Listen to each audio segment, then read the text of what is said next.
Hi, my name is Ashley St. Lawrence, and I am your child's Math 8 teacher for this year. I'm sorry I couldn't be there with you today. I am currently traveling to see my sister get her white coat at her white coat ceremony. She'll be Dr. St. Lawrence on Thursday, so it's very exciting. I'd like to take tonight to tell you a little bit about the class, a little bit about me, and a little bit about what you can expect this year. So let's get started. I'd like to begin with a little bit of information about me as your child's teacher for this year. I have been working at Herman and Adventure, the small STEM program on the Herman campus, for 6 years. I have taught grades 5th, 6th, 7th, and 8th. I've taught multiple subjects. I've taught 5th, 6th, 7th, and 8th grade social studies, 7th and 8th grade support math, 5th and 8th grade English language arts. I've taught video game design, also called Globaloria. Last year I taught engineering and computer science. So a little bit more about me. I'm from Northern California and the Bay Area originally. I went to Southern California to Cal State Long Beach to get my bachelor's in language and literacy. Came back to San Jose State and got my single subject credential in math and my credential in computer applications. And I'm currently finishing my Master's of Education in Learning Design and Technology from USC. So Math 8, CCSS, or Common Core State Standards, is what we're currently using. We started it last year. The book that we're using is CPM, or College Preparatory Mathematics. Every student received an online textbook or paper textbook if they needed it.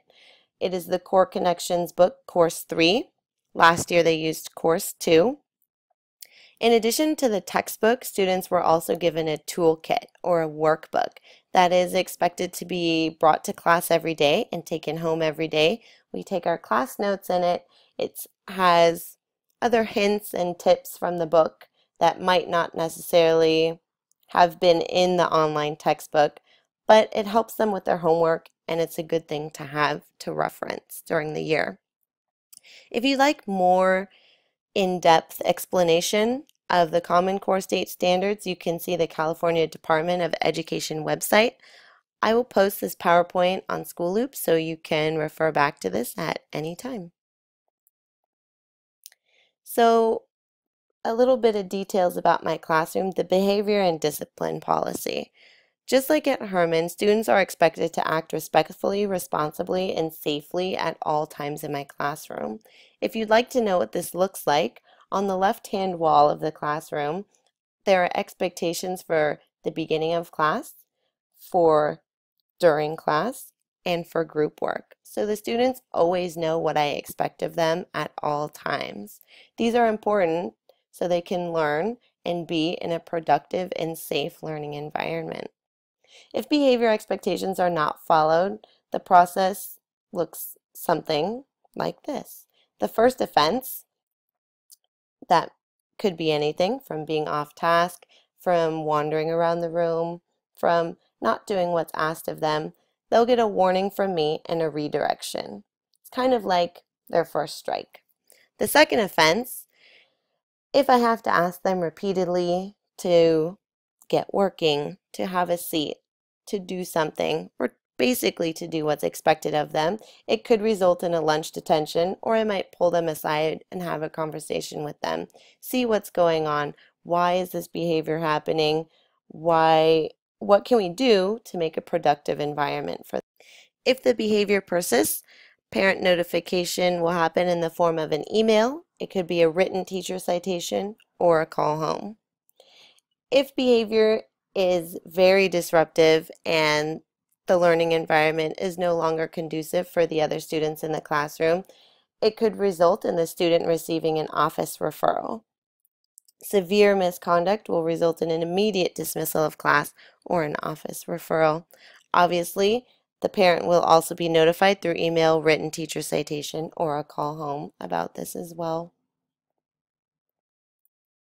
So grading.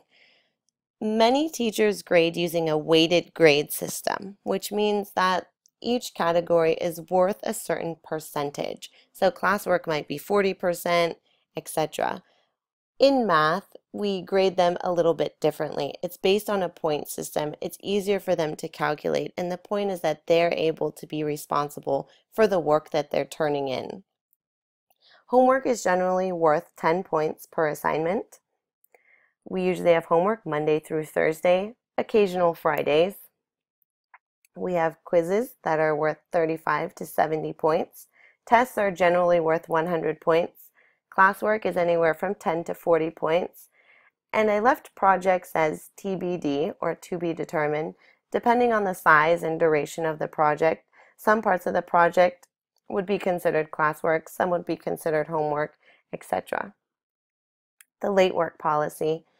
If a student is absent or has an excused absence for doctors, dentists, family emergency, etc., late work will be accepted without reduction in credit. If a student has an unexcused absence, like skipping class, etc., or they just didn't turn it in, the work that is turned in late will result in half credit, assuming that it's been completed. I accept no late work once we complete the chapter test. For example, the chapter test for Chapter 1 is on Friday, which means that all the homework from Chapter 1 needs to be turned in by Friday. Otherwise, they can't receive credit for anything in Chapter 1 that could be classwork or homework after that.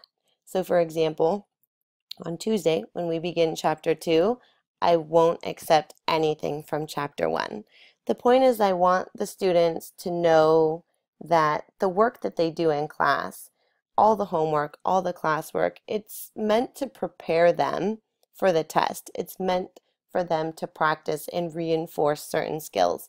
If they're doing those things after the test has passed, then it's almost pointless because we've already moved on to other concepts. Communication. I post assignments daily and I update the grades weekly. The grades can be updated on Friday. Usually I get around to them on Sunday, depending on the number of assignments and type of work that was done that week. Usually tests are graded a week after because they're usually given on Friday. If work is turned in late, you must email the teacher and it will be graded the following week. Kind of goes that if you turn in late work, then it's graded late. You can email me through School Loop, or you can email me directly at the district email, which is astlawrence, ASTLAWRENCE, at ogsd.net. You can also reach me by phone. The school phone number is 408-226-1886, and my extension to my room phone is 304-250. Please keep in mind that if you leave me a voicemail or if you call during school hours, I probably won't be able to get back to you immediately. Email is much easier for me because I can access it anywhere and I can get back to you as soon as possible. If it's left on the school phone, I can only access it at school, which means I'll probably get back to you the next day. So availability and support. We understand that algebra and Math 8 is not easy, and we are trying our hardest to give the students as much support as possible. So one form of support is Math Homework Center. Last year there was a General Homework Center, but this year, in addition to the General Homework Center, we'll have a Math Homework Center, which is run by the math teachers. So Miss Farnham, who is the other 8th grade math teacher, Miss Kim, the 7th grade math teacher, and I will be rotating on Tuesday, Wednesdays, and Thursdays after school from 2:30 to 3:30 to assist students with homework, with extra concepts, if they need help with anything, etc. Or we are also available at lunch, Tuesday, Wednesday, and Thursday in room 2. Or if I'm not in room 2, I'm right next door in room 3 because Miss Farnham and I help as many 8th graders as possible. So if you have any questions or concerns or comments or things that I didn't address, please feel free to email me at the district email or through School Loop, and I will get back to you as soon as possible. Once again, I'm very sorry I couldn't be there with you today, but I hope you have a wonderful night and let's make this a great year.